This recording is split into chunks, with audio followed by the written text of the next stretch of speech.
दोस्तों, अगर आप साइंस फिक्शन मूवी देखने के शौकीन हैं, तो आपने बहुत सी फिल्मों में इंसान और रोबोट के बीच लड़ाई होते हुए तो जरूर देखी होगी। अगर वैज्ञानिकों की माने तो साइंस फिक्शन मूवी की तरह ही आगे आने वाले समय में ऐसे ही रोबोट एक दूसरे से प्रतिस्पर्धा करने लगेंगे, क्योंकि आज जिस गति से ये जमाना मॉडर्न हो रहा है, उससे इस बात को बिल्कुल भी नहीं नकारा जा सकता।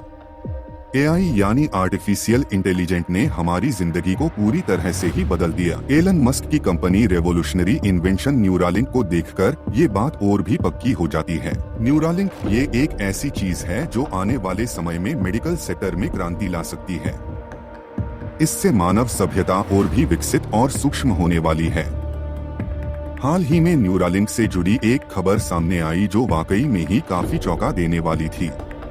सोशल मीडिया पर हाल ही में एक खबर सामने आई। एलन मस्क ने अपनी सोशल मीडिया साइट एक्स पर एक चौंका देने वाली घोषणा की। एलन मस्क ने अपनी एक पोस्ट में ये बताया है कि उनकी कंपनी ने पहली बार किसी जिंदा इंसान के मस्तिष्क के अंदर एक न्यूरालिंक चिप इंस्टॉल कर दिया और ये प्रोसेस काफी हद तक सफल भी रहा है। सर्जरी के बाद वो इंसान जिसके अंदर न्यूरालिंक चिप को इंस्टॉल किया गया था, वो काफी अच्छा और बेहतर महसूस कर रहा है। ये एक क्रांतिकारी और ऐतिहासिक घटना बन चुकी है।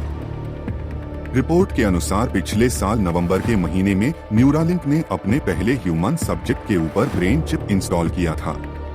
आपकी जानकारी के लिए बता दें कि ये चिप कोई मामूली चिप नहीं है, क्योंकि इस चिप के जरिए एक साधारण इंसान एक असाधारण काम को भी बहुत ही आसानी से कर सकता है। इस चिप को BCI यानी ब्रेन कंप्यूटर इंटरफेस कहते हैं। इस चिप से हम छोटे बड़े कामों को आसानी से अंजाम दे सकते हैं। कंपनी के द्वारा कहा गया है कि वो इंसान टेलीपैथी के काम कर सकता है। मतलब इस चिप की मदद से सब्जेक्ट के दिमाग में आने वाले सिग्नल्स को कंप्यूटर के जरिए प्रोसेस करके कई तरह के कामों को किया जा सकता है। लोगों के मन में ये सवाल जरूर आ रहा होगा कि इस चिप के जरिए आखिर क्या काम किया जा सकता है जो कि इतना खास है। इस चिप के जरिए आप ब्लूटूथ के माध्यम से कई तरह के उपकरणों को वायरलेस तरीकों से कंट्रोल कर सकते हैं। उदाहरण के लिए इस चिप के जरिए आप अपने फोन या लैपटॉप को भी कंट्रोल कर सकते हैं। इसके अलावा आप अपनी स्मार्ट वॉच और ईयरबड्स को भी कंट्रोल कर सकते हैं। दोस्तों, आप सोच कर देखिए, जो आप अपने मन में सोच रहे हैं उसे सोचने मात्र से ही आपका स्मार्टफोन चलने लगे तो जिंदगी कितनी आसान हो जाएगी। आपको ना तो टाइप करने पड़ेगा और ना ही वॉइस कमांड देनी पड़ेगी। आपका स्मार्टफोन अपने आप चलने लगेगा, बिना किसी मुश्किल के आपको अपना पसंदीदा टास्क करके भी दे देगा। तो ये कहना गलत नहीं होगा कि ये रेवोल्यूशनरी चिप हमारे भविष्य की अनंत संभावनाओं को दर्शा रही है। ये चिप दिमाग के अंदर इंस्टॉल किया जा सकता है और इसको इंस्टॉल करने का तरीका भी काफी अनोखा है। अब सवाल ये उठता है कि इस चिप को इंसानी दिमाग में कैसे इंस्टॉल किया जा सकता है। न्यूरालिंक के बारे में सबसे बड़ी बात ये है कि ये किसी भी जिंदा इंसान के दिमाग के अंदर आसानी से लगाई जा सकती है। इसको इंस्टॉल करने के लिए रोबोट की मदद ली जाती है। रोबोट के जरिए इंसानी खोपड़ी के अंदर ड्रिल किया जाता है। दिमाग के सोचने वाली, विचार करने वाली जगह पर चिप के इलेक्ट्रोड को लगाया जाता है। जितना आसान इसका इंस्टॉल करने का प्रोसेस लग रहा है, वास्तव में ये उतना ही कठिन है, क्योंकि यहाँ थोड़ी सी भी चूक खतरनाक साबित हो सकती है। यही वजह है कि कुछ सालों पहले अमेरिकी सरकार ने न्यूरालिंक को काफी ज्यादा मॉनिटर कर रही थी। किसी भी जिंदा इंसान के ऊपर किसी भी प्रकार का प्रयोग करना आज के इस युग में इंसानी और कानून के विरुद्ध है।